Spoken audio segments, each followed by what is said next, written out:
Hello guys! Welcome back again to my channel, Inday Dayag Vlog. Ayan guys, kung nakikita nyo, meron akong nakita. At saka susubukan ko kung ano po yung kalalabasan. Ayan. Ito yung ano guys, yung parang instead na maghiwa ka gamit yung kutsilyo. Pag pag yung halimbawang ihalo mo yung sobrang pino na iahanon mo sa panglumpia o kung saan. Ayan po guys, hila-hila lang daw siya. Ayan po yung ano niya. Kaya i-unboxing po natin kung ano po yung itsura. Ayan po, titingnan natin sa guys ha. Titingnan natin kung ano. Nakita ko lang siya sa sa drugstore. Ayan, tsaka anong tawag nito? Maganda siya kasi marami siyang purpose. Hindi lang siya sa gulay, pwede din siya sa prutas.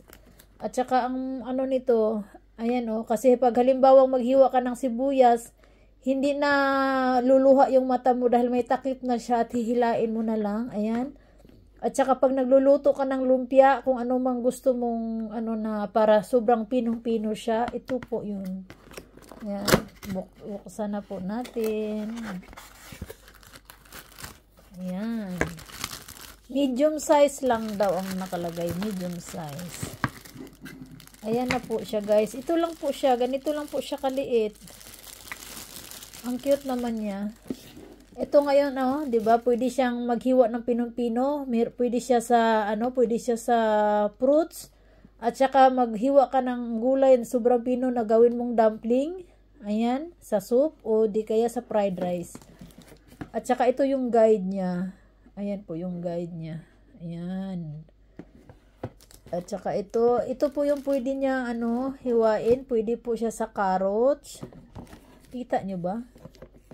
Ayan, sample lang naman to siya guys. Ayan. Pwede sa carrots, sibuyas, atsal, at saka hindi ko alam kung ano to, apple o kamatis. Ayan po siya. Mijingiri chopper daw. Ayan.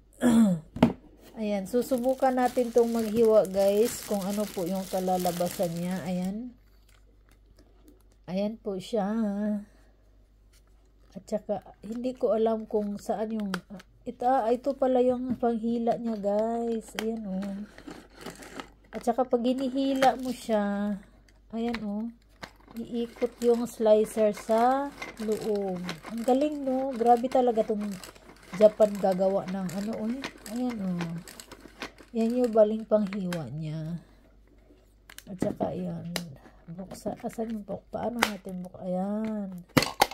ayan pala siya, ayan, tapos ilalagay siya natin dyan, baliktad ba,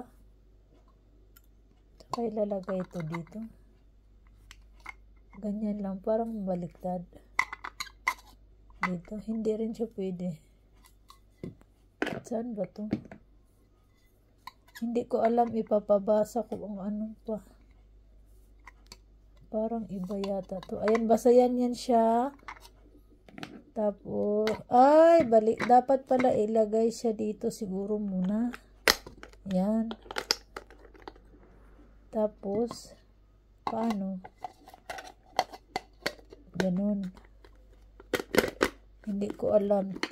Ko pa to sa anak ko kung paano siya gamitin. Ayan. Basta ito po yung panghila niya. Ayan. Hindi na tayo mahirapan. Hindi na tayo luluha pag naghihiwa tayo ng sibuyas. At saka, kung gusto natin gumawa ng anong tawag nito? Lumpia. Diba? Sobrang pinong-pino yung mga ng lumpia. Pwede na tayong na ganito. Paano kaya to Paano kaya to? Ganun lang. Ayan, tingnan natin guys. Ayan, salamat po sa panunood. Thank you for watching guys. Subukan natin yung maghiwa ng lumpia.